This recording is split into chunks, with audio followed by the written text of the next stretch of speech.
ఎప్పుడు శక్తి శివుడు కలిసే ఉంటారు. ఇలా శక్తి శివుడు కలిసి ఉన్న స్వరూపమే 3 చేస్తుంది. అదే సృష్టి చేస్తుంది. సృష్టి చేసేటప్పుడు బ్రహ్మగారి యొక్క స్వరూపాన్ని పొందుతుంది. అదే స్థితి చేస్తుంది, అంటే ఉన్నది ఉన్నట్టుగా నిలబెడుతుంది. ఆ నిలబెట్టేటప్పుడు స్థితి చేస్తుంది. అదే లయం చేస్తుంది, అంటే మళ్ళీ తనలోకి తీసేసుకుంటుంది. తీసుకునేటప్పుడు హరుడిగా ఉంటుంది. లేదా హర అన్న శబ్దానికి కూడా గమ్మత్తుందండి. అందుకే పరమశివనామం ఎక్కడ కనపడినా నువ్వు కేవలం లయకారకంగా చెప్పడానికి వీల్లేదు, స్థితికారకంగా కూడా చెప్పవలసిన అవసరం ఉంది అంటారు పెద్దలు. అక్కడే శివకేశవ అభేదం వచ్చేస్తుంది. మీరు హర అన్నారనుకోండి, హరించువాడు. హర అని మీరు పిలిస్తే మీరు దాని ముందు పెట్టుకునేటటువంటి దాన్ని బట్టి దాన్ని తొలగిస్తాడు ఆయన. ఇప్పుడు నేను పాపహర అన్నాను అనుకోండి, ఆయన పాపాన్ని తీసేస్తాడు. కష్టహర అన్నాను అనుకోండి, కష్టాన్ని తీసేస్తాడు. మీరు దాని ముందు ఏం పెట్టుకుంటున్నారో దాన్ని తీయగలిగిన వాడు. ఇప్పుడు మీరు దాని ముందు మీకు బాధ కలిగింది, హరహర మహాదేవ శంభో శంకర అంటారు. అందుకే ముందు హర శబ్దం చేర్చుకుంటారు. హరకి ముందు మీకు వచ్చిన కష్టాన్ని చేర్చుకున్నారనుకోండి, ఆ కష్టాన్ని తీసేస్తున్నాడు. అప్పుడు ఆయన ఎవరవుతున్నాడు? ఆయన స్థితికారుడు అవుతున్నాడు. అందుకని స్థితికారుడై రక్షణ చేస్తున్నాడు. కాబట్టి ఆ రక్షణ చేసేటటువంటి స్వభావముతో హరశబ్దమునకు ముందు ఉన్నటువంటి విశేషణము చేత కూడి ఉన్నవాడు కనుక ఆయన స్థితికారుడుగా ఉన్నాడు. ఇప్పుడు స్థితికారుడుగా ఉన్నప్పుడు ఆయనకి శ్రీ మహావిష్ణువులకు అభేదము. అప్పుడు ఇద్దరు ఒకటైపోతారు. అందుకే మీకు పరమశివలింగానికి ఉత్తరాభిముఖం చూసేటటువంటి రూపాన్ని వామదేవ ముఖము అని పిలుస్తారు. శివలింగానికి 5 ముఖాలు ఉంటాయి, సజ్జోజాత అఘోర తత్పురుష వామదేవ ఈశానములని. 4 వైపులా 4 చూస్తుంది. 5వది ఆకాశాన్ని చూస్తూ ఉంటుంది. ఆకాశాన్ని చూస్తున్నటువంటి ముఖం ఏది ఉన్నదో అది మోక్షం ఇస్తుంది. ఈ 4 మీకు 4 క్రియల్ని చూపిస్తాయి. అందులో ఉత్తరాభిముఖంగా చూసేటటువంటి ముఖం ఏది ఉందో దాన్ని వామదేవ ముఖము అంటారు. ఉత్తరాభిముఖంగా ఉండేటటువంటి వామదేవ ముఖము పంచభూతములలో దేనికి ప్రతీకగా ఉంటుంది అంటే జలములకు ప్రతీకగా ఉంటుంది. జలమనగా ఏమి? జ అంటే పుట్టుట, ల అంటే లయమగుట. ఏది లేకపోతే లోకము నిలబడదో, ఏది ఉంటే లోకము వచ్చిందో దానికి జలమని పేరు. ఎన్నో విత్తనాలు, ఎన్నో గింజలు భూమి మీద పడిపోతాయి. పడిపోతే ఆ గింజలన్నీ మొలకలెత్తుతాయా? నీరు తగలాలి. నీరు తగిలింది అనుకోండి మొలకెత్తుతుంది. అందుచేత సృష్టి జరిగింది. ఎవరి వల్ల జరిగింది? సృష్టి జరగడానికి హేతుభూతువు నీరు. ఒకడు నిలబడ్డాడు, ఒకడు ఉండగలిగాడు. దేని వలన? కేవలము ఆయన యొక్క అనుగ్రహం వలన. మీకు అన్ని సెల్ ఫోన్లు వస్తాయి అని అనుకుంటే మీరు బయటికి వెళ్ళి కుర్చీ వేసి కూర్చోవచ్చు సార్. ఇక్కడ కూర్చోవద్దు. మీరు మీకు ఎక్కువ సెల్ ఫోన్లు వస్తాయనుకుంటే ఇలా ఎదురుగుండా కూర్చుని సెల్ ఫోన్లు మాట్లాడక్కర్లేదు, బయటికి వెళ్ళి కూర్చుని మాట్లాడుకోవచ్చు. ఇంతమందిని డిస్టర్బ్ చేయడానికి మీకు అధికారం లేదు. అందుచేత ఎవరు వామదేవుడు అంటే ఉత్తరాభిముఖంగా చూస్తూ జలశబ్దము చేత అనుసంధానము చేయబడి ఎవరు ఈ లోకములన్నింటినీ సృష్టింపజేయబడడానికి నిలబడడానికి ఆయన యొక్క అనుగ్రహము ప్రచోదనముగా ఉంటోందో అటువంటి వాడికి వామదేవుడని పేరు. కాబట్టి ఇప్పుడు ఏ శివలింగము యొక్క ఉత్తరముఖము ఎటు చూస్తోందో దానికి వామదేవ శబ్దము చేత పిలుస్తారు. ఇప్పుడు ఎవరయ్యాడు ఆయన? ఆ వామదేవుడే సృష్టికర్త, స్థితికర్త, ప్రళయకర్త, 3 అవుతున్నాడు. కాబట్టి ఆ వామదేవ అన్న నామమును మీరు స్మరించారనుకోండి, స్మరించినంత మాత్రం చేత జీవితంలో గొప్ప మంగళములు కలుగుతాయి. అందుకే మహానుభావుడు కనుక స్కాంద పురాణంలో దాన్ని తీసుకొచ్చి శివో మహేశ్వర శంభు పినాకి శశిశేఖర వామదేవో అని వెంటనే తీసుకొచ్చి ఆ వామదేవ శబ్దాన్ని పెట్టేశాడు. ఆ వామదేవ శబ్దము మీకు ఒక రహస్యాన్ని చెప్తుంది.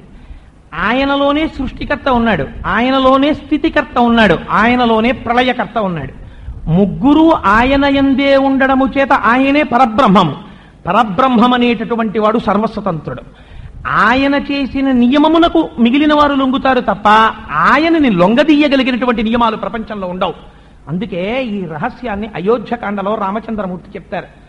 ఆయన అంటారు, లక్ష్మణుడు అన్నగారితో మాట అంటాడు, అన్నయ్య నిన్న రాత్రి దశరథ మహారాజు గారు నిన్ను పిలిచి నీకు పట్టాభిషేకం చేస్తానన్నాడు. ఇవాళ ఉదయం నువ్వు కైకమ్మ మందిరానికి వెళ్ళావు, దశరథ మహారాజు గారు నీకు పట్టాభిషేకం చెయ్యను అన్నాడు.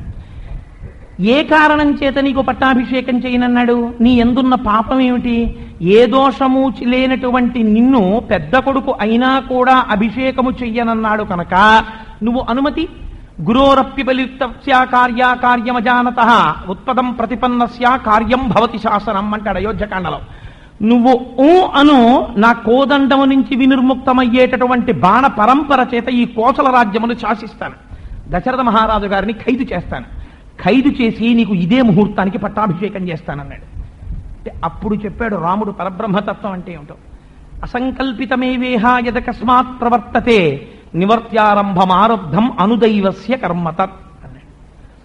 ఈ సృష్టిలో, ఈ ప్రపంచంలో సమస్తమైనటువంటి జీవుల యొక్క, సమస్తమైన ప్రాణుల యొక్క గతిని, వారి అదృష్ట దురదృష్టములను, వారి కర్మ ఫలితములను, వారు పొందవలసిన దాన్ని శాసించగలిగిన వాడు ఒకడున్నాడు. వాడిని దైవము అని పిలుస్తారు. మీరొకటి తలిచారు, ఒకటి జరగాలి అని మీరు కోరుకున్నారు, కానీ మీరనుకున్నది మీరనుకున్నట్టుగా జరిగిపోయింది అనుకోండి, ఇంకా దైవము యొక్క ప్రమేయం ఎక్కడుంటుంది? దైవము ప్రమేయం లేదు. మీరు ఒక పనికి ఒక సంకల్పం చేసి ఒక ప్రయత్నం మొదలెట్టారు, మీ ప్రయత్నంతో అయిపోయింది. అయిపోతే అప్పుడు మీరు ఏమంటారు? నేను ఏదనుకున్నానో, నేను ఏది కష్టపడ్డానో అది నేను సాధించాను అంటారు. కానీ 5 వ్యక్తులు ఒకే వ్యాపారాన్ని ప్రారంభిస్తారు ఒకే ముహూర్తంలో. ఒకడు బాగుపడతాడు, 4 పాడైపోతారు. ఎందుకు పాడవుతారు? అంతే శ్రద్ధ కలిగిన వారు. ఒక్కొక్కసారి మీరు గమ్మత్తు చూడండి, 2 స్నేహితులు ఉంటారు. 2 స్నేహితుల్లో ఒకడికి 70% వస్తుంది, ఒకడికి 96% వస్తుంది. ఖచ్చితంగా ఇంటర్వ్యూ దాకా పెడతారు. ఇంటర్వ్యూ దగ్గరికి వెళ్ళిన తర్వాత ఒకడికి పోస్టింగ్ వస్తుంది, ఒకడు ఇంటర్వ్యూలో రిజెక్ట్ చేయబడతాడు. ఏమని మీరు అప్పుడు అనాలి దాన్ని? పెర్ఫార్మెన్స్లో దోషమా అంటే పెర్ఫార్మెన్స్లో దోషమని కూడా మీరు కొన్నిసార్లు చెప్పలేరు. దీన్ని రామచంద్రమూర్తి అంటారు అసంకల్పితమేవేహ యదకస్మాత్ ప్రవర్తతే. నువ్వు సంకల్పం చేసినవి అన్నీ అయిపోతే దైవము అన్న మాటకు అర్థము లేదు. నువ్వు చేసేది సంకల్పం మాత్రమే, కానీ నువ్వు చేసిన సంకల్పము నెరవేరేటట్టుగా చేయగలిగిన వాడు వేరొకడున్నాడు. వాడికి పరమాత్మ అని పేరు, వాడికి దైవము అని పేరు.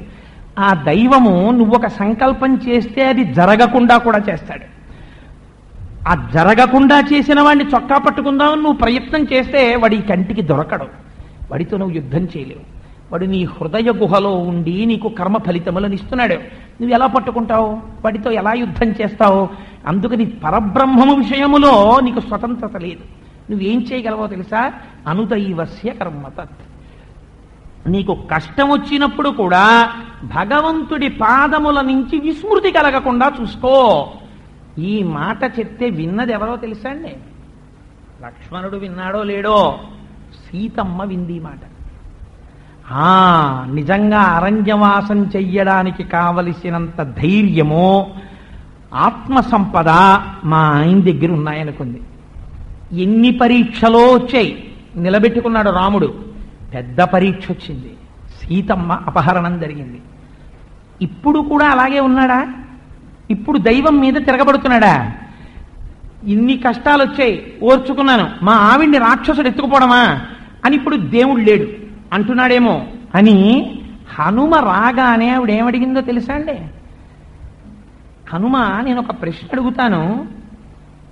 రాముడు తన ప్రయత్నం తాను చేసుకుంటూ, పురుష ప్రయత్నం చేస్తూ ఈశ్వరుని యొక్క అనుగ్రహమునందు కూడా ఇప్పటికీ పూనికతోనే ఉన్నాడా అని అడిగింది. ఇప్పుడు చూడండి, మనిషి జీవితానికి ఉండవలసిన గొప్ప ఆలంబనం ఏమిటంటే, కష్టము నాకు రాకూడదు అని మీరు అనడానికి, మీకు సుఖము రాకూడదు అని కూడా మీరు అనగలగాలి. నాకు సుఖాలొద్దు అని మీరు అనగలరా? అనలేరు. ఎందుకు అనలేరు? కావాలి కనుక. కష్టం వద్దు అని అనగలరు, కానీ మీకు సుఖం వస్తోంది అంటే మీరు పుణ్యం చేశారు కాబట్టి వస్తుంది. కానీ మీరు పాపకర్మ కూడా ఏవో చేసి ఉన్నారు కాబట్టి మీకు ఆ ఫలితం కూడా వస్తుంది.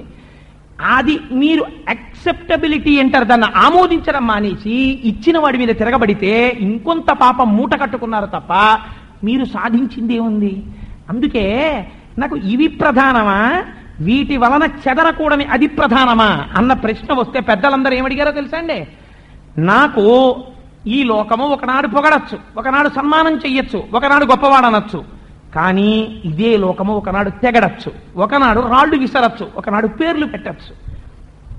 అది జరిగినా ఇది జరిగినా, అది జరిగిన నాడు నా పౌరుషమని, ఇది జరిగిన నాడు ఈశ్వరుడి యొక్క దోషమని, అది అలా అనే సంస్కారం నాకు ఉండకూడదు.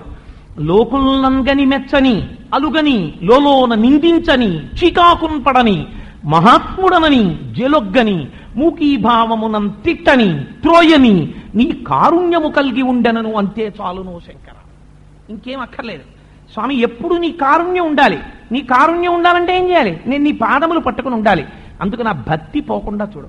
నరత్వం దేవత్వం నగవన మృగత్వం మశకత పశుత్వం కీటత్వం భవతు విహగత్వాది జననం సదాత్త పాదాబ్జ స్మరణ పరమానందలహరి విహారాసక్తం చేద్రూదయమిహ కింతేన వపుషం. శివానందలహరిలో శంకర భగవత్పాదులు అంటారు, మీరు చేసిన పాపపుణ్యములను బట్టి ఈ శరీరం వస్తుంది. ఒకడికి మనుష్యుడి యొక్క ఉపాధి వచ్చింది, ఈ శరీరాన్ని పొందాడు. కానీ వాడెప్పుడు దేవాలయానికి వెళ్ళడు, వాడెప్పుడు పురాణానికి వెళ్ళడు, వాడెప్పుడు ఒక గిరి ప్రదక్షిణం చెయ్యడు, వాడెప్పుడు పరమభక్తితో భగవంతుడికి ఇలా 2 చేతులు జోడించి శిరస్సు వంచి నమస్కరించడు. నమస్కరించినప్పుడు ఈ ఉపాధితో మనుష్యుడిగా రావడం వల్ల ఉపయోగం ఏమిటి? ఏమీ లేదు. వేరొక జీవుడున్నాడు, వాడు వేరొక ఉపాధిలోకి వెళ్ళాడు. ఒక పాముగా వెళ్ళాడు, ఒక సాలెపురుగుగా వెళ్ళాడు, ఒక ఏనుగుగా వెళ్ళాడు. వెడితేనే వాడికి అపారమైన భక్తి ఉంది. వాడికి ఏదుందో దాంతో పరమాత్మని సేవించుకున్నాడు. వాడు ధన్యుడా, మీరు ధన్యుడా? ఉపాధి కాదు కావలసింది. ఉపాధి పాపపుణ్యముల వలన వస్తుంది. అందుకే శంకరులు అన్నారు, నేను నరత్వం దేవత్వం నగవన మృగత్వం మశకత పశుత్వం కీటత్వం భవతు విహగత్వాది జననం.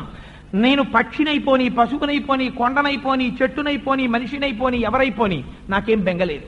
కానీ శంకర నాకు మాత్రం ఏం కావాలో తెలుసా? సదాత్వత్పాదాబ్జ స్మరణ పరమానందలహరి. సర్వకాలముల యందు నీ పాదపద్మముల యందు విస్మృతి చెందనటువంటి అపారమైనటువంటి భక్తి కావాలి. ఆ భక్తి లేని నాడు మనుష్య జన్మ ఎందుకు?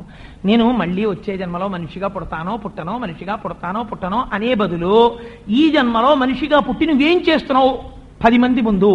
ఎప్పుడైనా ఒక భాగవతుడు కనబడితే, భగవంతుణ్ణి నమ్ముకున్నవాడు కనబడితే నువ్వు లేచి నిలబడి ఇలా నమస్కరించినది నీ జీవితములో ఉన్నదా? భగవంతుడి సంగతి పక్కన పెట్టండి, ఈ కంటితో నువ్వు చూడలేకపోయావు. వాణ్ణి నమ్ముకుని జీవిస్తున్నవాడు ఒకడున్నాడు. మర్యాదకి వాడు కనబడితే లేచి నువ్వు ఎప్పుడైనా నమస్కారం చేసావు. శరీరం కనీసం హీనపక్షం, దానివల్ల నీకు 5 పైసలు నష్టం లేదు, ఓ రూపాయి నీకు పోయింది లేదు. ఇలా నిలబడి నువ్వు నమస్కారం చేసింది లేదు నీ జీవితంలో. ఇలా నిలబడ్డానికి, ఇలా జోడించడానికి, ఇలా అనడానికి చాలా సంస్కార బలం ఉండాలి. అదంతా తేలిక కాదు. ఎక్కడో ఎంతో సంస్కార బలం ఏర్పడిన వాడు మాత్రమే ఇలా అనగలడు, అన్యులు అనలేరు. అందుచేత దేవదేవుని చింతించు దినము దినము చక్రహస్తుని ప్రకటించు చదువు చదువు. అటువంటి వామదేవమూర్తి అయినటువంటి వాడు మీకేది ఇవ్వలేడు. వాడు స్వతంత్రుడు. ఎందుచేత వాడు ఇప్పుడు పరబ్రహ్మముగా ఉన్నాడు. పరబ్రహ్మముగా ఉన్నవాడు ఏదైనా చేయగలడు వాడు. అందుకే శివాష్టోత్తర శతనామ స్తోత్రంలో నామం లేదు, కానీ శివసహస్రనామ స్తోత్రంలో స్వామికి ఒక నామం ఉంది, పటవే నమః అని ఒక నామం. పటవే నమః అంటే ఏమిటో తెలుసా అండి? అలా ఉంటుంది అని మీరు బుద్ధి చేత ఊహించలేరు, కానీ వాడు తలుచుకుంటే వాడు అలా చేయగలడు. వాడు హాలాహలం తినేస్తాడు, గజాసురుణ్ణి చంపేస్తాడు, త్రిపురాసురుల్ని సంహరిస్తాడు, ఎవరు ఎక్కడ రథం ఎక్కుతాడు, కాలుణ్ణి తంతాడు, కాముణ్ణి కాలుస్తాడు, కొన్ని వేల వర్షములు భార్యతో రమిస్తాడు. మీరు ఊహించలేనటువంటి చిత్రములన్నీ చేస్తాడు. ఎందుకు చెయ్యగలడు? కేవలము వాడు స్వతంత్రుడు కనుక. ఎక్కడ ఈ స్వతంత్రత ఉన్నదో అది పరబ్రహ్మస్వరూపము.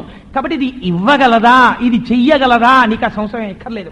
అందుకే శివమహిమ్నా స్తోత్రంలో పుష్పదంతుడు ఒక మాట అంటాడు, నమో నేధిష్టాయ ప్రియతవదభిష్టాయ చ నమో నమక్షోధిష్టాయ స్మరహర మహిష్టాయ చ నమో నమో వర్షిష్టాయ త్రినయన అవిష్టాయ చ నమో నమః సర్వస్వైతే తదితమితి సర్వాయ నమః అంటాడు.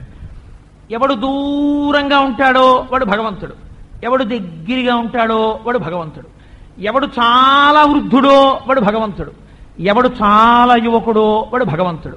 ఇలా మీరు ఉండగలరా? మీరు ఉండలేరు. ద్వంద్వముల యందు మీరు ప్రకాశించలేరు. అంటే అలా ఉండడం మీకు కుదరదు. కోటేశ్వరరావు గారు సూర్యకళామందిరంలోనూ ఉండి కోటేశ్వరరావు గారు ఇంట్లోనూ ఉండడం దుస్సాక్ష్యము. కానీ ఒక కృష్ణ పరమాత్మకి గోపాలబాలురందరితో కలిసి గోవర్ధనగిరికి ప్రదక్షిణం చేస్తూ పొగరెక్కిన మూపురములు తెగగలవాలములు తెగగలవాలములు శైల దేహంబులు అని భూగగనములు మిండు రంకెలు మిగుల మెరసి ధేణు గణము మెల్లన నడిచన్ అని వీళ్ళందరితో కలిసి ప్రదక్షిణము చెయ్యగలడు. ఇదే కృష్ణుడు పైన గోవర్ధన రూపంలో కనపడి అక్కడ ఉన్నటువంటి భక్ష్యములను తింటూ కనపడగలడు.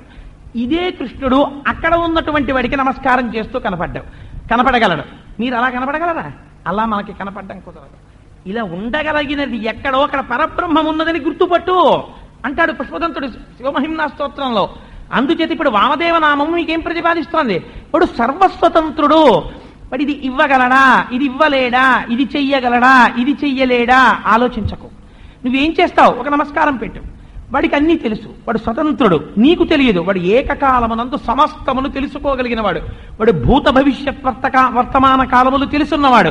అందుకే ఆయనకి ఒక నామం నమశివాభ్యాం అశుభాపహాభ్యాం. ఆయనకి ఒక విషయం తెలుసు, మీకు ఒక విషయం తెలియదు. నేను పూర్వం సామర్లకోటలో ఉద్యోగం చేసేవాడిని. చేసేటప్పుడు బస్సు ఎక్కేవాళ్ళం. ఎక్కి సామర్లకోటలో దిగుతుండేవాళ్ళం. ఆయన ఎవరో నాకు ముఖ పరిచయం. ఎందుచేత మాతో పాటు రోజు ఆయన బస్సు ఎక్కేవారు క్యారేజీ పట్టుకుని. వాళ్ళ కొలీగ్స్ ఎవరో ఒకరిద్దరు ఉండేవారు. వాళ్ళతో మాట్లాడుకుంటుండేవారు. మేము సామర్లకోటలో దిగిపోయేవాళ్ళం. ఆయన మాత్రం ముందుకు బస్సులో వెళ్ళిపోతుండేవారు. అలా రోజు ముఖ పరిచయం. ఆ ముఖ పరిచయం ఎంతవరకు వెళ్ళేదంటే ఆయన బస్సు ఎక్కుతున్నప్పుడు నవ్వు నవ్వేవారు, మేము నవ్వు నవ్వేవాళ్ళం. ఆయన ఎవరో నేనెవరో తెలియదు, పరిచయం ఏం లేదు, మాట్లాడుకోలేదు. కానీ వారిని చూస్తే గుర్తుపట్టగలం, ఓహో ఈయన ఈ సామర్లకోట మించే వెడుతుంటారు అని. ఒకనాడు నేను బస్సులోంచి దిగాను, ఆఫీస్కి వెళ్ళిపోదామని. నేను నా బ్యాగ్ పట్టుకుని వెళ్ళిపోతుంటే సామర్లకోట బస్ స్టేషన్లో ఇలా పెద్ద పెద్ద వుడెన్ లాంగ్ బెంచెస్ వేసి ఉంటాయి ఆ ప్రయాణికులు విశ్రాంతి తీసుకోవడానికి. ఆ బ్యాక్ రెస్ట్తో కూడినటువంటి చైర్స్ రెండు పెద్ద ఉంటాయి, పొడుగువి, 5-6 కూర్చోవచ్చు. దాని మీద పడుకుని ఉన్నారు ఆయన.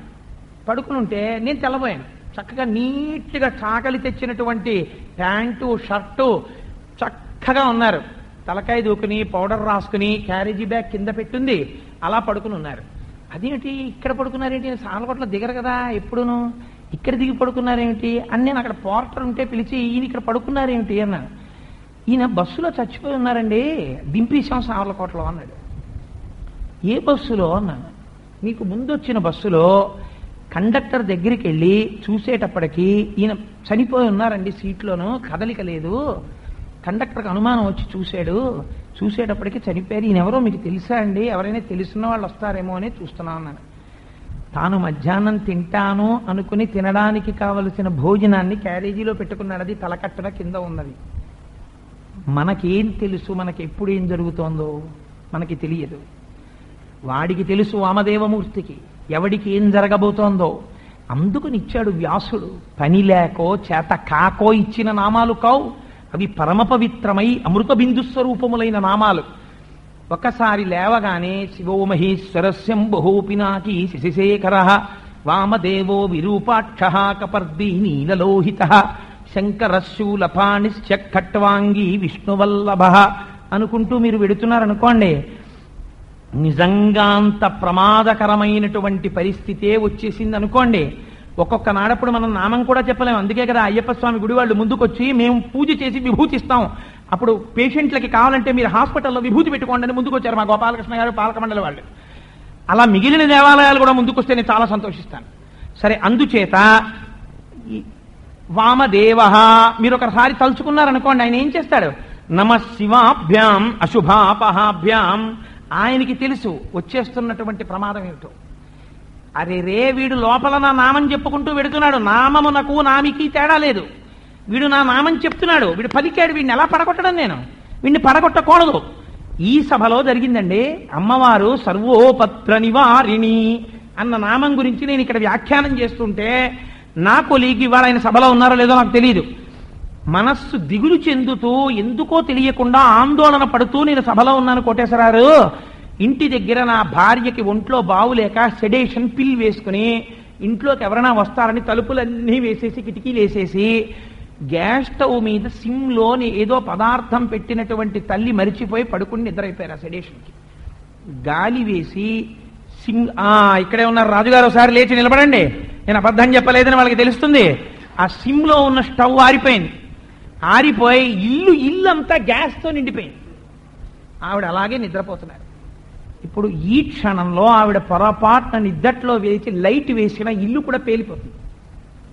ఆ సమయంలో అదే సమయంలో ఆయన ఇక్కడ సర్వోపద్ర నివారిణి, అమ్మ అనుగ్రహము ఉంటే ఎటువంటి ఉపద్రవాలు తప్పుతాయి అని వింటున్నారు. పిల్లలు ఇంటికి వచ్చారు ట్యూషన్ నుంచి రాత్రి 8 గంటలకి. ముందు వాసన వచ్చింది చూడండి. అమ్మవారికి ధియో యోన ప్రచోదయాత్, బుద్ధిని ప్రచోదనం చేస్తుంది. ఆవిడ ఎలా తప్పించేసిందో చూడండి ప్రమాదాన్ని. ఆ పిల్లలు అమ్మ పడుకున్న కిటికీ దగ్గరికి వెళ్ళి మెల్లిగా తలుపు కొట్టి ఆందోళన పడకుండా, అమ్మా అమ్మా నిద్రలే, కంగారు పడకు, లైట్ వెయ్యకు సుమా, ఇంటి నిండా గ్యాస్ నిండిపోయింది, నువ్వు అలాగే చీకట్లో మెల్లగా బయటికి వచ్చి తలుపులు తీసి బయటికి వచ్చాయి అన్నారు. ఆ తల్లి గబగబా లేచి చీకట్లో తడువుకుంటూ తలుపులు తీసుకుని బయటికి వచ్చేసింది. కిటికీలు అవి అన్నీ తీసేశారు. ఆ తర్వాత లోపలికి వెళ్ళి ఆ గ్యాస్ స్టవ్ని కట్టేశారు. నిజంగా కోటేశ్వరారు ఇంటికి వెళ్ళేటప్పటికి నా గుండెలు జారిపోయి ఉన్నాయండి. జస్ట్ స్విచ్ ఆన్, అది పిల్లలు కనిపెట్టకుండా ఏంటి వాసన అనుకుంటూ కాలింగ్ బెల్ కొట్టేసినట్టుంటే ఆవిడ లేచి వేసేస్తారు స్విచ్, అయిపోయిందంతే. అంతే, ఇంకా ఆయన జీవితం ఇంకొక వైపు వెళ్ళిపోయింది. ఇంకా అలా అవ్వకుండా కాసుకుంది మా అమ్మ విన్నంత మాత్రం చేత. నువ్వెందుకు నమ్మవు? నీకు ఇంకింతకన్నా నమ్మకానికి నీకేం కావాలి? పగలంతా వర్షం పడి సాయంకాలానికి ఆపినవాడు శివుడని నువ్వెందుకు నమ్మలేవు? నువ్వు నమ్మాలి. నువ్వు నమ్మితే నీకు ఈశ్వరుడు ఉన్నాడు. అందుకని ఆయన వామదేవో, అది భగవానుడంటే. అందుకని ఇప్పుడు ఆయన పరబ్రహ్మం, ఆయన ఏం చేయగలడు? నువ్వు ఆ నామం చెప్పావు. నా నామము చెప్పుకుని బయలుదేరిన వాడికి ప్రమాదము రావడమా చూస్తాడు. ఆ రోజు నెత్తురు కారిపోవాలి, బస్సు నిన్ను గుద్దెయ్యాలి. కానీ బస్సు మెట్లెక్కుతుండగా ఒక రేకు గీసుకుని నెత్తురు కారుతుంది అంతే. నెత్తురు కారలేదా? కారింది. కానీ కాలు తెగిపోయిందా? తెగిపోలేదు. కాపాడా? కాపాడలేదా? దాన్ని మీరు శివస్వరూపమునకే కాదు, ఏ నామం చెప్పండి, ఈ నామమే చెప్పండి, ఇంకో నామం మాత్రం చెప్పకండి అని చెప్తే అంతకన్నా అజ్ఞానం ప్రపంచంలో ఇంకోట్లేదు. ఆపదామపహర్తారం దాతారం సర్వసంపదాం లోకాభిరామం శ్రీరామం భూయో భూయో నమామ్యహం అంటే అర్థమేమిటి? మీరు రామా రామా రామా అనండి, మీకొచ్చే ఆపదని తీసేసి ఆపద స్థానంలో సంపదని పెడతాడు ఆయన. అంటే మీ ఇంట్లో సిల్వర్ బిందె ఎత్తుకుపోయి బంగారం బిందె ఎట్టి వెళ్ళిపోతాడు ఆయన. అటువంటి దొంగ. అది ఆపదామపహర్తారం దాతారం సర్వసంపదాం. ఇప్పుడు రామచంద్రమూర్తి శివుడా కాదా నాకు చెప్పండి? ఆయన వామదేవుడు. అప్పుడు సీతాసహితుడైన రాముడు వామదేవుడు అనడానికి నాకేం అభ్యంతరం లేదు. మీకెందుకుంటుంది అభ్యంతరం? మీకు ఉండదు. ఇప్పుడు శివకేశవులకి భేదం ఎక్కడుంది? ఈ నామం చెప్పు, ఆ నామం చెప్పకు, మా గుళ్ళో ఈ నామాలే చదవాలి, ఆ నామాలు చదవకూడదు. అజ్ఞానంలో పండిపోయి ఉన్నావు. నువ్వు పాడైపోతున్నావు, లోకాన్ని పాడు చేసేస్తున్నావు. నీకున్న వెర్రి అందరికీ ఎక్కించేస్తున్నావు. నువ్వు ఒక విషజ్వరం లాంటి వాడివి, నువ్వు ఒక అంటువ్యాధిగ్రస్తుడు లాంటి వాడివి. మారు, లోకానికి ఉపయోగపడ్డం నేర్చుకో. ఎన్నాళ్ళు బ్రతుకుతావు అంత సంకుచితంగా? భగవంతుని యందు కూడా సంకుచితత్వమే. రవీంద్రనాథ్ ఠాగూర్ ఏడిచాడు ఈ దేశం గురించి. Where the mind is without fear and the head is held high, where the world has not been broken up into fragments by narrow domestic walls, to thee my country అని ప్రార్థన చేశాడు భగవంతుణ్ణి. ఎక్కడ నా దేశము సంకుచితమైన గోడల చేత బద్దలు కాలేదో అక్కడికి తండ్రి నా దేశాన్ని తీసుకెళ్లమని ప్రార్థన చేశాడు. అటువంటి పుణ్యభూమి ఈ భూమి. అటువంటి నామాన్ని ఇవాళ వ్యాసుడిస్తున్నాడు మనకి. వామదేవో. సరే చాలు, ఇంకెంతకన్నా వామదేవో అని అయ్యో వీడ సాధ్యం కూడా మళ్ళీ వీడు వామదేవా అని వెళ్ళిపోయాడురా ఉపన్యాసం నుంచే అని మీరు నన్ను అనకుండా, ఒక గొప్ప ఫలితము. అన్ని నామాలే, అవన్నీ వజ్రాల మూటలు. ఇన్ని వజ్రాలు పట్టుకొచ్చి మీకు ఇచ్చారనుకోండి, 108 వజ్రములు ప్రతి వారికి చిక్కంలో పెట్టి పట్టు సంచుల్లో తాడు కట్టేసి చక్కగా అందరికీ పేరు పేరున పిలిచి ప్రసాదంతో పాటుగా ఇచ్చేశాం. ఇచ్చేస్తే ఇప్పుడు ఇందులో నేను 2 వజ్రాలే ఉంచుకుని 106 వజ్రాలు మురిక్కాలవలోకి విసిరేస్తాననేవాడు ఉంటాడా? ఏ వజ్రమునకు ఆ వజ్రమే గొప్ప. ఎప్పటికప్పుడు లేచి అమ్మ బాబాయ్ మనకి 108 వజ్రాల సంచి ఉండాలి, ఏమైంది అని తీసుకుని 108 వజ్రాలు రోజు చూసుకోవాలి. ఎవడు తీసేయలేదు కదా, మనం ఏమరపాట్లో ఉన్నామని. ఎలా చూసుకుంటారు? లెక్కెట్టుకోండి ఒకసారి.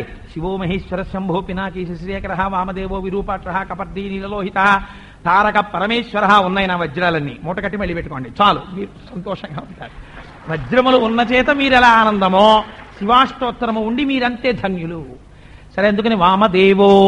ఇంకొక నామంలో కెడతాను, స్వామీది పలికిస్తే అది గంగాధరో అది పలకాలనిపించింది. అంతే తప్ప నేను ఏదో ఇదే పలకాలి అని నాకేం పెద్ద ప్రయత్నం కాదు దాని గురించి, ఏదో ఒకటి. గంగాధర అని పేరు ఆయనకి. సాధారణంగా చాలా ఎక్కువగా వాడతారు శంకరుణ్ణి ఉద్దేశించి ఈ నామాన్ని, గంగాధరుడు అని. గంగాధరుడు అంటే దేవలోకములో ఉండేటటువంటి గంగ భూమి మీద పడుతున్నప్పుడు ఎవడు తన యొక్క జటాజూటమునందు వహించాడో వాడికి గంగాధరుడని పేరు. ఇదో గమ్మత్తైన నామం.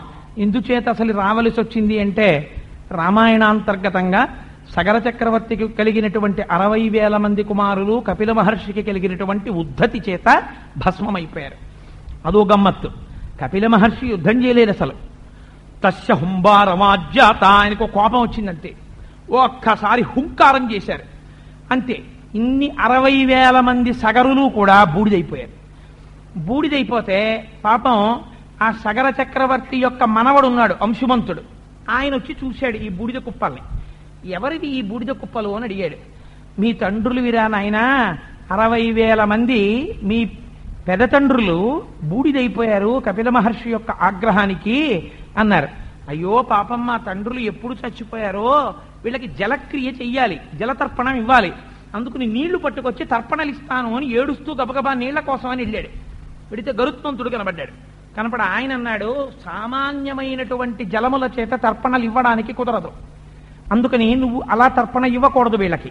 ఎందుచేత వాళ్ళు కపిలుడు అంటే సామాన్యుడు కాడు, ఆయన భగవంతుని యొక్క స్వరూపం. అటువంటి కపిలుని యొక్క ఉగ్రమైన తేజస్సు చేత కాల్చబడ్డారు. అందుకని వీళ్ళు మళ్ళీ ఉద్ధరింపబడాలంటే గంగ యొక్క ప్రవాహము వీళ్ళ మించి వెళ్ళాలి. గంగనేమైనా తీసుకొస్తే ప్రయత్నం చేద్దుగాను, ముందు ఇంటికి బయలుదేరు, మీ తాతగారు అక్కడ యాగంలో కూర్చుని ఉండిపోయాడు అన్నారు. అంటే పాపం అంశుమంతుడు ఇంటికి వెళ్ళిపోయాడు. తర్వాత అంశుమంతుడు ప్రయత్నం చేశాడు, దిలీపుడు ప్రయత్నం చేశాడు, వాళ్ళందరూ ప్రయత్నం చేశారు. కానీ దేవలోకం నుంచి గంగను ఎవరు తీసుకొస్తారు? ఆ గంగా నది ఆ హిమవంతునికి 2 కుమార్తెలు. ఒక కుమార్తె పేరు పార్వతి, ఒక కుమార్తె పేరు గంగ. ఆ హిమవంతుని యొక్క కుమార్తె అయినటువంటి గంగని దేవతలు దేవకార్యం కోసమని ప్రార్థన చేసి తీసుకెళ్లారు దేవలోకానికి. అందుకని అక్కడ ప్రవహిస్తూ ఉంటుంది ఆవిడ. ఆ దేవగంగ ఇప్పుడు భూమి మీదకి రావాలి, భూమి మించి పాతాళంలోకి వెళ్ళాలి, వెళ్ళి బూడిద కుప్పల మించి ప్రవహించాలి. ప్రవహిస్తే అప్పుడు సగరులు ఉద్ధరింపబడతారు. అందుకని పాపం భగీరథుడు బయలుదేరాడు, నేను తీసుకొస్తాను గంగని అన్నాడు. అందుకే మన వాళ్ళు ఏదైనా ప్రయత్నం చేస్తే భగీరథ ప్రయత్నం చేశాడండి, భగీరథ ప్రయత్నం చేశాడండి అంటుంటారు. వెళ్ళి గొప్ప తపస్సు చేశాడు. ఎంత గొప్ప తపస్సు అంటే అది సామాన్యమైన తపస్సు కాదు. మీకు రామాయణం బాలకాండ చెప్పేటప్పుడు నేను ఆ విషయాన్ని విజ్ఞాపన చేశాను. ఊర్ధ్వబాహు పంచతపః మాసాహారో జితేంద్రియ తస్య వర్ష సహస్రాణి ఘోరే తపసి తిష్ఠితః. బాగా జ్ఞాపకం ఉన్నాయండో, రామాయణం చెప్పి చాలా రోజులైన శ్లోకాలు. ఊర్ధ్వబాహు 2 చేతులు పైకెత్తి, పంచతపః చుట్టూ 5 వేపుల అగ్నిహోత్రాలు పెట్టుకుని, మాసాహారో నెలకొక్కసారి ఆహారం తీసుకుంటూ, జితేంద్రియ ఇంద్రియాలన్నింటినీ గెలిచిన వాడై, సహస్ర వర్షములు చతుర్ముఖ బ్రహ్మగారి గురించి తపస్సు చేశాడు. తపస్సు చేస్తే బ్రహ్మగారు ప్రత్యక్షం అయ్యాడు, పొంగిపోయాడు, ప్రార్థన చేశాడు. ఏం కావాలని అడిగాడు. మా పితరులు బూడిద రాశి అయి పాతాళంలో పడిపోయి ఉన్నారు, అందుకని దేవలోకంలో ఉన్నటువంటి గంగని కిందకి విడిచిపెట్టు అని అడిగాడు. అడిగితే బ్రహ్మగారు అన్నాడు, ఇంకొక మాట కూడా ఏమైనా మాట్లాడు అన్నాడు. నాకు బిడ్డలు లేరు, వంశం ఆగిపోతుందేమో అని భయంగా ఉంది, అందుకని మా వంశము కొనసాగేటట్టుగా అనుగ్రహించు అన్నాడు. అంటే బ్రహ్మగారు అన్నారు, 2వ కోరిక ఇప్పుడే ఇక్కడే తీరుస్తున్నాను, నీకు సంతానము కలుగుతుంది, బెంగబెట్టుకోకు, నీ వంశం పెరుగుతుంది. కానీ గంగాయా పతనం రాజన్ పృథివీన సహిష్యతి. నిజంగా దేవలోకం నుంచి కానీ గంగ కింద పడితే ఆ గంగ యొక్క ఉద్ధతికి భూమి తట్టుకోలేదు, దెబ్బతింటుంది. అందుచేత గంగ ఆకాశం నుంచి కింద పడుతున్నప్పుడు మధ్యలో నిలబడి తట్టుకునేవాడు ఒకడు ఉండాలి.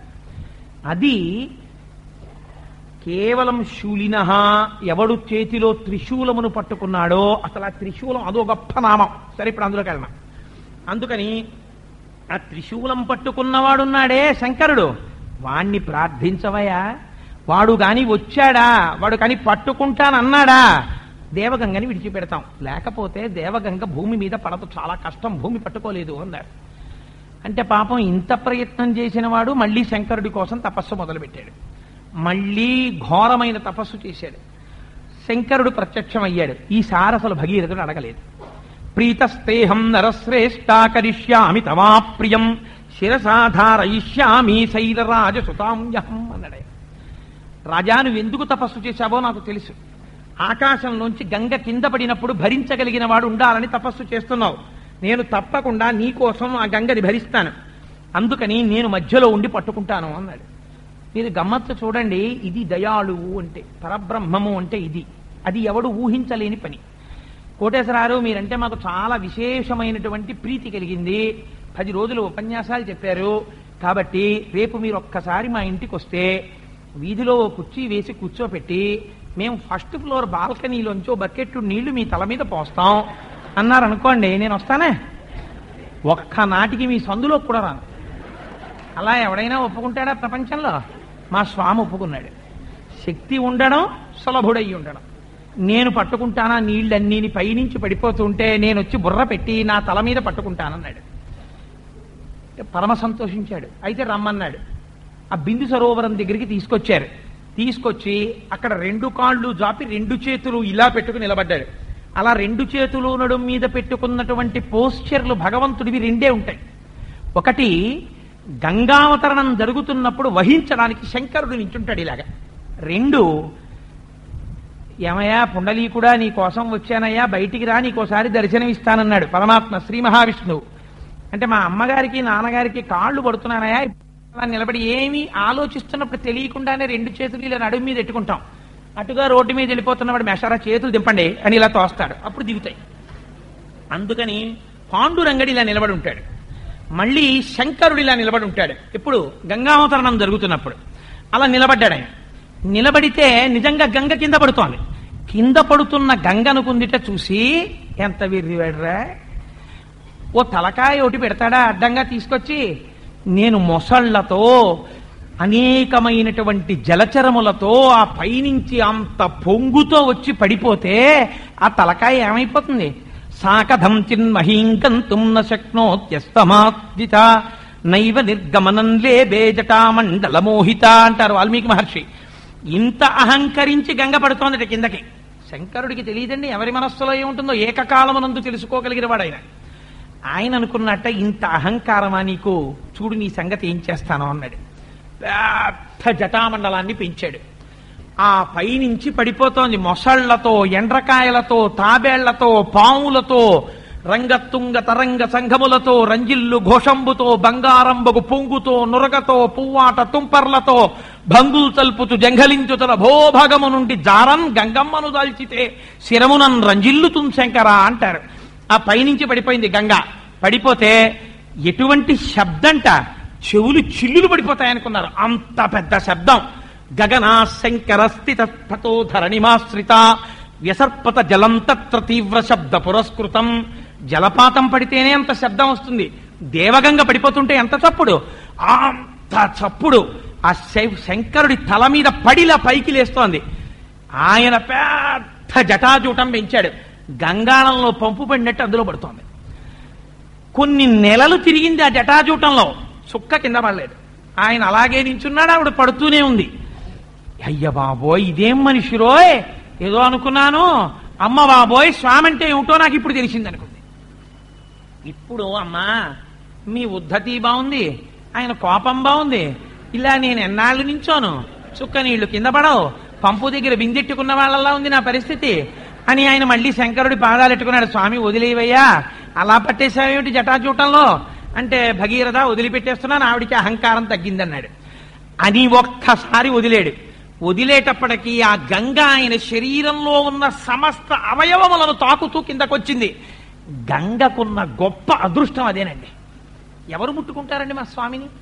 నా స్వామి పాదాలు ముట్టుకోవడమే కష్టం. అలాంటిది ఏమో ధ్యానంలో ఎప్పుడైనా మా స్వామి పాదాలు పాద సంవాహనం చేసి ఆయన కాళ్ళు పట్టచ్చేమో. ఆయన శరీరం, ఆయన జటాజూటం, ఆయన తల, ఆయన వెంట్రుకలు తలంటి పోసినట్టు ఆ జుత్తులో చేతులు పెట్టేసి తిప్పేసి పావుల మీద పడిపోయి, ఆయన మెడలో మాల మీద పడిపోయి, ఆయన గుండెల మీద పడిపోయి, మీరు ఒకసారి ఆలోచించండి. శంకరుడి గుండెల మీద ఇలా తల పెట్టేసుకుని ఇలా ఇలా తిరిగి మనం ఆడుకోగలమా పసిపిల్లాళ్ళలాగా? ఏమో ఆయన కటాక్షిస్తే ఆడుకోగలం. ఆయన కంఠం చుట్టూ తిరిగిపోయి, ఆయన వీప్ మీద పడిపోయి, ఆయన యొక్క తొడల మీద పడిపోయి, ఆయన కాళ్ళ మీద పడిపోయి పరవశించిపోయి వాల్మీకి అన్నారు, భవాంగపతితంతో యం పవిత్రమితి ప్రస్పృశు అన్నారు. అందరినీ బతికించేవాడి ఒళ్ళంతా తాకి కింద పడిపోతోందిరా, ఏం అదృష్టం రా, అందుకే గంగ పవిత్రం అన్నారు. ఈ గంగని చూడగానే లోకంలో ఉన్న వాళ్ళందరూ చూశారట. ఎవరు? తతో దేవార్షి గంధర్వాహ, దేవతలు, గంధర్వులు, యక్షులు, కిన్నెరులు, గంధర్వులు, కిన్నెరులు, కింపురుషులు అందరూ దాని కింద తలపెట్టలేకపోయారు. అందుకని గబగబా వెళ్ళి ఆ నీళ్లు తీసుకుని చల్లుకున్నారు. చాలు మా జన్మకి, శంకరుడి ఒంటికి తగిలిన గంగ మా తల మీద చల్లుకుంటున్నాం. భగవద్గీత కించిదిదీత గంగాజలవ కణికాపీత సకృతపియేన మురారి సమర్చ క్రియతే తస్య యమేన నచర్చ అంటారు శంకరాచార్యుల వారు.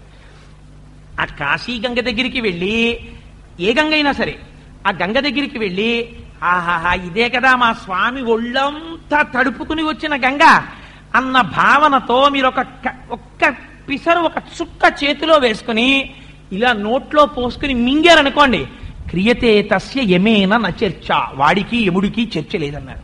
చర్చ ఏమిటి? ఆయన ఎప్పుడైనా మనం సెమినార్కి, సింపోజియంకి పిలుస్తాం ఏంటి అంటే, సాధారణంగా ఏమిటంటే ప్రాణోత్క్రమణం అయిపోయేటటువంటి సమయం అయిపోతుంది.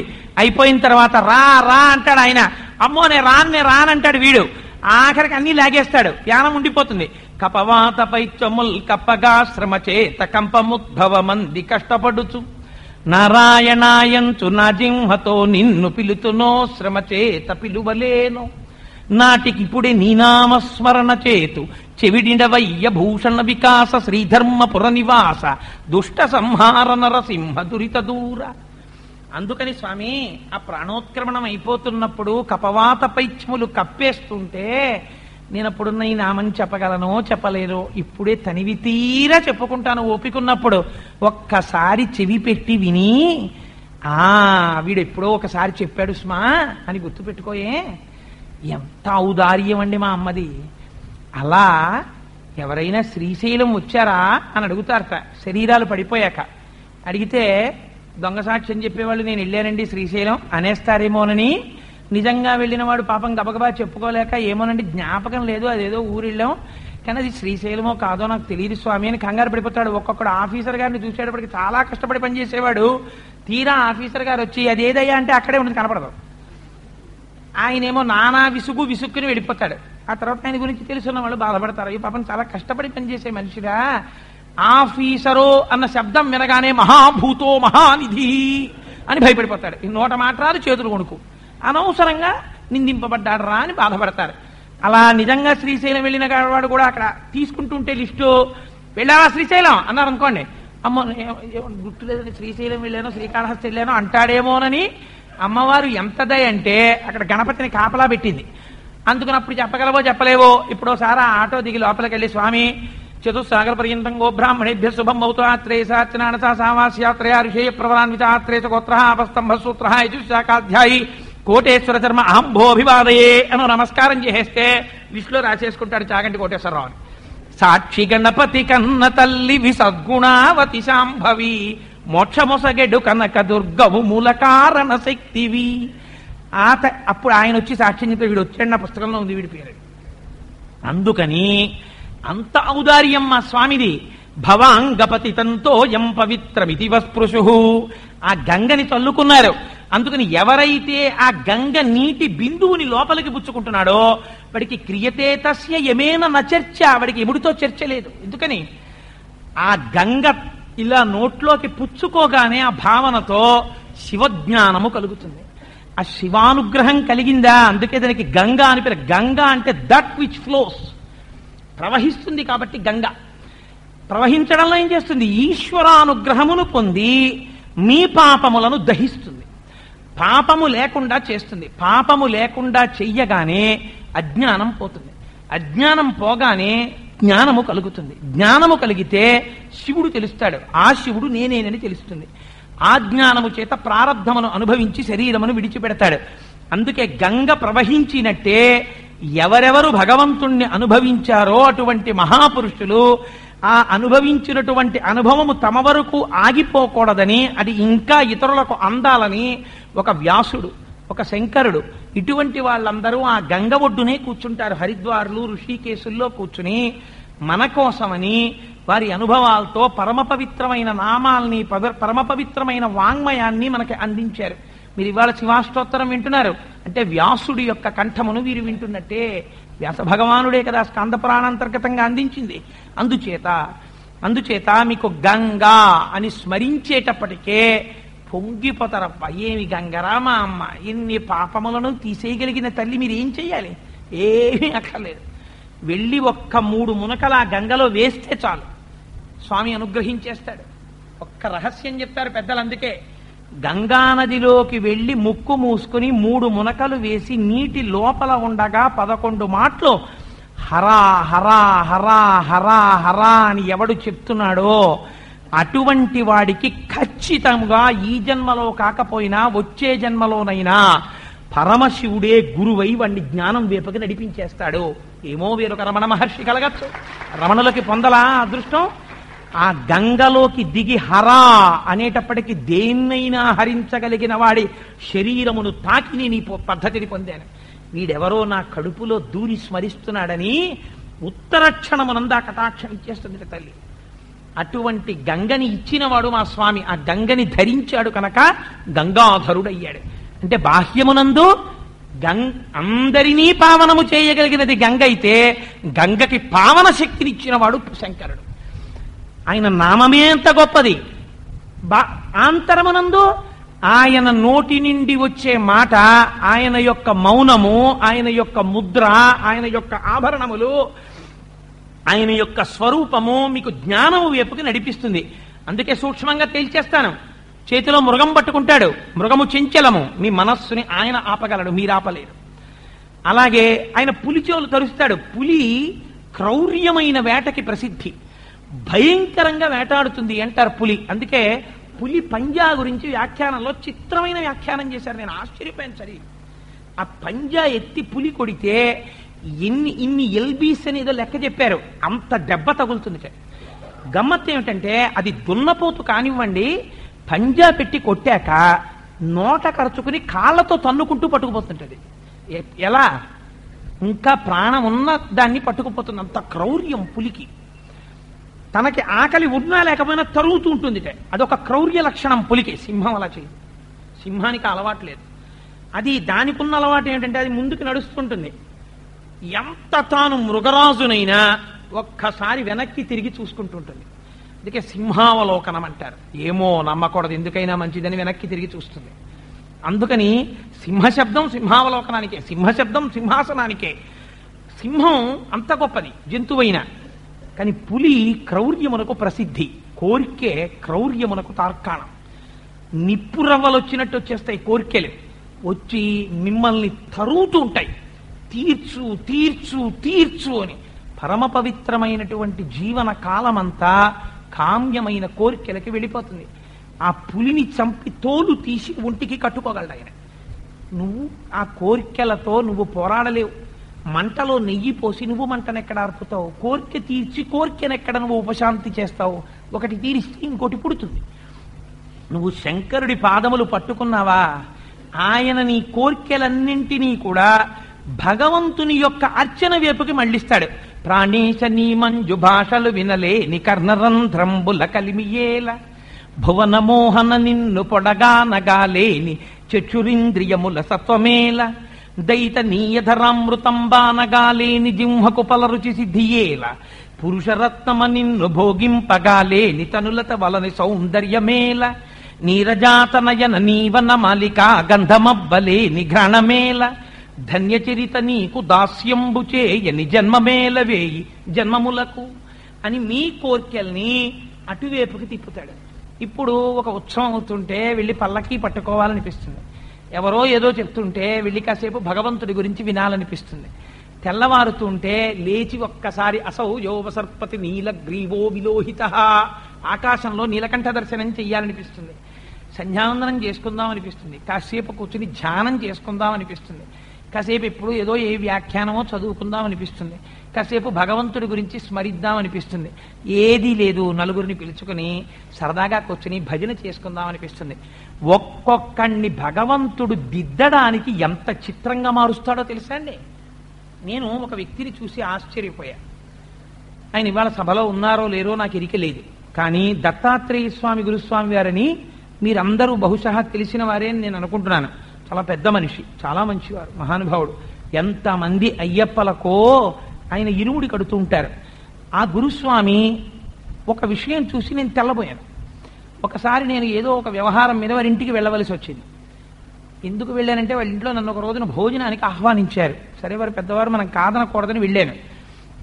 వెడితే వాళ్ళ ఇంటి ముందు ఒక తొట్టె కట్టారు. ఒక తొట్టె ఉంది. ఆ తొట్టెలో అస్తమానం నీళ్లు పోస్తుంటారు. ఆవులన్నీ ఏం చేస్తాయో తెలుసా అండి? ఆవులు, గేదెలు ఆ ప్రాంతంలో గడ్డి తినేవన్నీ దాహం వేస్తే గబ్బ గబ్బ గబ్బ గబ్బ నడుచుకుంటూ దత్తాత్రేయ స్వామి వారి ఇంటి దగ్గరికి వచ్చేసి ఆ తొట్లో ఉన్న నీళ్ళన్నీ తాగేస్తాయి. అక్కడ ఒక చెట్టు ఉంటుంది. ఈ ఆవులన్నీ ఆ చెట్టు కింద నించుంటాయి. నించుని మోరలెత్తి అలా నెమర వేసుకుంటూ అక్కడే పడుకుంటాయి ఆ నీళ్ల కోసం. ఎక్కడ ఉండనివ్వండి, దాహం వేస్తే దత్తాత్రేయులు గారి ఇంటికి పోదామని వస్తాయి ఆవులు. ఈయన ఏం చేస్తారంటే ఓ 2-3 గంటలకు ఒకసారి చూసి తొట్లో ఖాళీ అయిందనుకోండి, ఓ 10 బకెట్లు నీళ్లు పోసేస్తుంటారు. చాలు. ఎన్ని ఆవుల దాహం తీరుతోందో, ఎన్ని పక్షుల దాహం తీరుతోందో, ఇన్ని క్రిమికీటకాల దాహం తీరుతోందో. ఏ బాటసారి సొక్కిపోయి అలా వెళ్ళిపోతూ అందులో నీళ్లు తీసి కాస్త మొహం కడుక్కొని ఉత్తరయ్యం తీసి మొహం తుడుచుకుని, ఏ మహానుభావుడురా ఇంకా ఈ రోజుల్లో కూడా తొట్టె కట్టి నీళ్లు పోసాడు అనుకుని వెళ్ళాడో. ఇన్ని నోరు లేని పశువులు, ప్రాణులు ఇన్ని ఆనందించి ఆయన ఇంటి ముందు పడుకుంటాయి. ఆయన ఏ స్కూటర్ మీదో సైకిల్ మీదో దిగి లోపలికి వెళ్ళిపోతున్నారు అనుకోండి. కళాంబరధరం విష్ణుం శశివర్ణం చతుర్భుజం ప్రసన్నవదనం ధ్యాయేత్ సర్వవిఘ్నోపశాంతయేత్. గురుర్బ్రహ్మా గురుర్విష్ణుః గురుర్దేవో మహేశ్వరః గురుః సాక్షాత్ పరం బ్రహ్మ తస్మై శ్రీ గురవై నమః.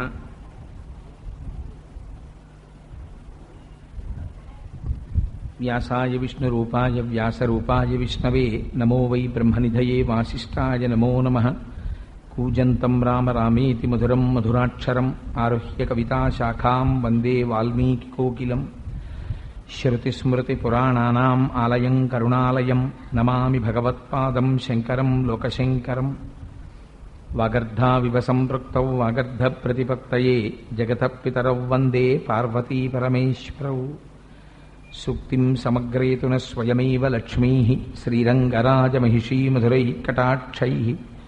వైదగ్ధ్యవర్ణగుణగుంభనగౌరవైర్యాం కండూలకర్ణకుహరాः కవయోధయంతి.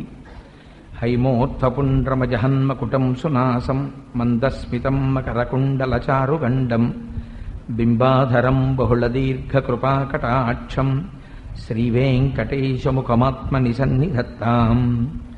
మనోజవం మరుతతుల్యవేగం జితేంద్రియం బుద్ధిమతాం వరిష్టం వాతాత్మజం వనరయూథముఖ్యం శ్రీరామదూతం శిరసా నమామి. ఆపదామపహర్తారం దాతారం సర్వసంపదాం లోకాభిరామం శ్రీరామం భూయో భూయో నమామ్యహం. శ్రీరామచంద్రం శ్రితపారిజాతం సీతాముఖాంబోరుహచించరీకః సమస్తకల్యాణగుణాభిరామः నిరంతరం మంగళమాతనోతు. సింధూరారుణ విగ్రహాం త్రినయనాం మాణిక్యమౌళిస్ఫురత్తారానాయకశేఖరాం స్మితముఖీం ఆపీనవక్షోరుహాం పాణిభ్యాం అళిపూర్ణరత్నచుషకం రక్తోత్పలం బిభ్రతీం సౌమ్యాం రత్నఘటస్థరక్తచరణాం ధ్యాయేత్ పరేదంబికాం. హరి ఓం.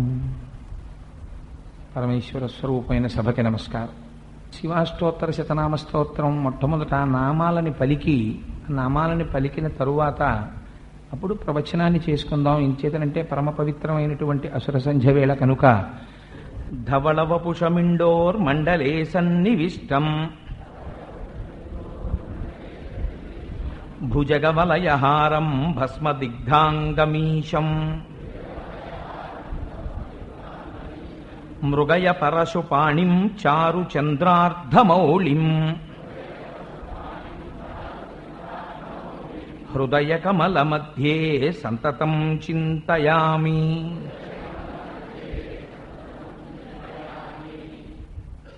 శివో మహేశ్వర శంభుః పినాకీ శశిశేఖరః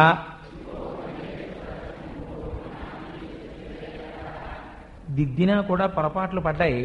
అందుచేత వాటిని మీరు దిద్దుకునే ప్రయత్నం చేయండి అమ్మా. అక్కడక్కడ వామదేవో విరూపాక్ష కపర్ది నీలలోహిత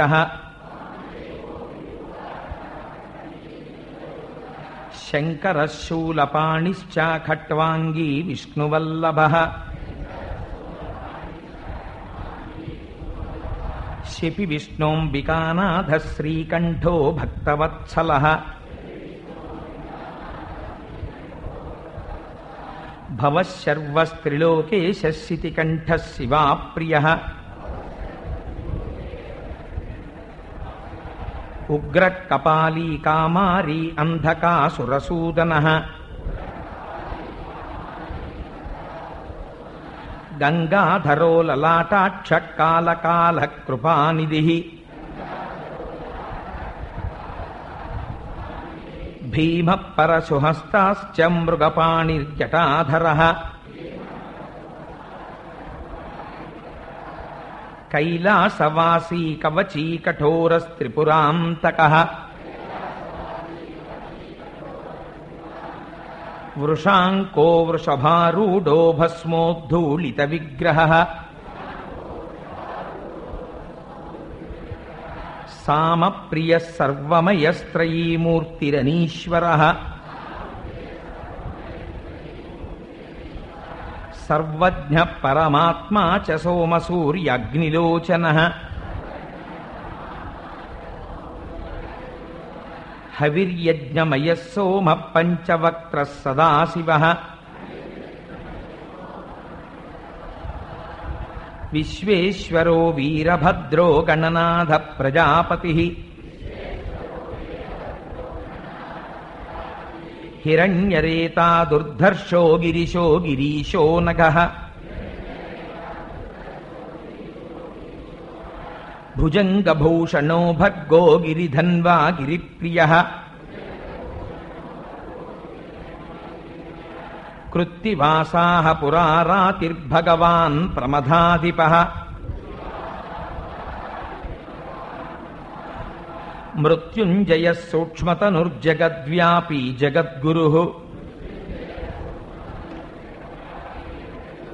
వ్యోమకేశో మహాసేన జనకశ్చారు విక్రమః రుద్రో భూతపతిస్థాణుర్రహిర్భూత్న్యో దిగంబరః అష్టమూర్తిరనేకాత్మా సాత్వికः శుద్ధ విగ్రహः శాశ్వతః ఖండపరశుః అజపాశ విమోచకः మృఢః పశుపతిర్దేవో మహాదేవో వ్యయో హరిః పూషదంతభిదవ్యగ్రో దక్షాధ్వర హరోహరః భగనేత్రభిదవ్యక్తః సహస్రాక్షः సహస్రపాత్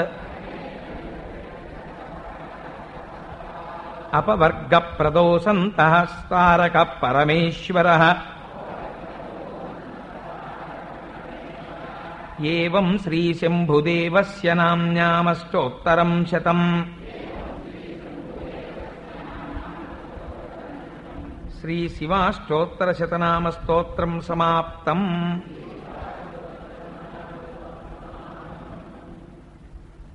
చంద్రశేఖర పరమాచార్య స్వామి వారు ఒక మాట అంటుంటారు, మనుష్య జన్మకున్నటువంటి ప్రత్యేకమైనటువంటి లక్షణమేమి అంటే వాక్కు, మనం మాట్లాడగలగడం. ఇవాళ ఉదయం నాకు చాలా